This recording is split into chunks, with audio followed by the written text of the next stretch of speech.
একটা মানুষ কতটা খারাপ হলে এই রকমটা করতে পারে একটা বাচ্চার সাথে। ওর বয়স প্রায় ২ মাস মতো হবে, কারণ ওর দাঁত উঠে গেছে। আজকে সকালে হঠাৎ করে আমি দাঁড়ায় আছি, ও আমার পার কাছে এসে দেখি দাঁড়ায় কেমন যেন মানে ডাকতেও পারতেছে না ঠিকমতো, দাঁড়াইতেও পারতেছে না, আর গায়ে এত নোংরা পোকা ভর্তি। পরে আমি দেখে খুব মায়া লাগলো, নিয়ে আসলাম। কারোর পোষা বেড়াল, কিন্তু সে খাবার দেয় না।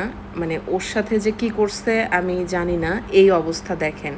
তো তারপরে আমি নিয়ে আসার পর ওরে প্রথমে খাবার খাওয়াই, খাবার খাওয়ানোর পরে গোসল করাই, গোসল করানোর পরে ওর অবস্থা হলো এই। ২ মাসের একটা বাচ্চার যদি এই অবস্থা হয়, মানে আমার কথা যারা পুষতে পারে না বা যারা লালন পালন করতে পারে না, কেন নেয়, নিয়ে এই অবস্থা করে এদের সাথে।